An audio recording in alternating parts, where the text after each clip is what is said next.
ललका धोती कुर्ता पर पाग देखियो, ललका धोती कुर्ता पर पाग देखियो, हाँ पाग देखियो। जन्म मिथिले में भेल हमर भाग देखियो, जन्म मिथिले में भेल हमर भाग देखियो।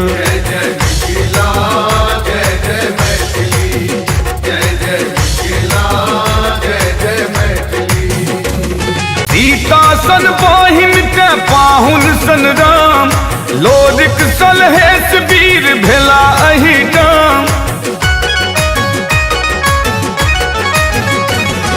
सीता सन बहिन के पाहुन सन राम, लोरिक सलहेश वीर भेला अहि राम, हाँ भेला अहि राम।